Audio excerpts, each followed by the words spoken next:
ตาแสงนองด้วงสมได้จัดกองประชุมเสื่อมซึมกฎระเบียบพรรคประชาชนปฏิบัติลาวสมัยที่12และก็บรรดาเอกสารต่างๆกองประชุมดังกล่าวได้จัดขึ้นอยู่ที่วัดจอมไตในวันที่18 สิงหาคม 2026 นี้โดยการเข้าร่วมของสหายบุญมีไสยวงศ์รองเลขาพรรคประธานคณะกรรมการปกครองเมืองสีโคตะบองมีเลขาคณะบริหารงานพรรคภาคฐานตะแสงหนองด้วงเลขาพรรคบ้านและบรรดาสมาชิกพรรคบ้านที่ขึ้นกับเข้าร่วมในวาระกองประชุมได้รับฟังการเผยแพร่กฎระเบียบพรรคประชาชนปฏิวัติลาวสมัยที่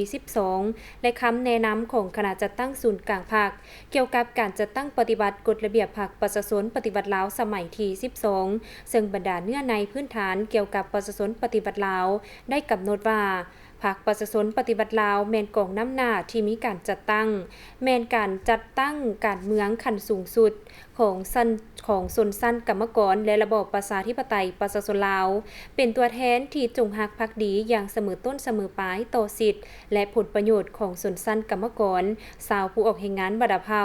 ของชาติลาวทั้งหมดพรรคประชาชนปฏิวัติลาวสั่งตั้งขึ้นในวันที่22 มีนาคม 1955โดยสืบทอดภารกิจของพรรคคอมมิวนิสต์อินโดจีนซึ่งแมนประธานไกรสอนพรหมวิหารเป็นหลักแหล่งนำพาก่อตั้งทนุบำรุงฝึกฝนหล่อหลอมก่อสร้างและปรับปรุงให้หนักแน่นเข้มแข็งอย่างบ่หยุดยั้งสำหรับคำแนะนำของคณะจัดตั้งศูนย์กลางพรรคมีจุดประสงค์และระดับคาดหมายคือเพื่ออธิบายและแนะนำบางเนื้อในคำศัพท์ประโยคคำเว้า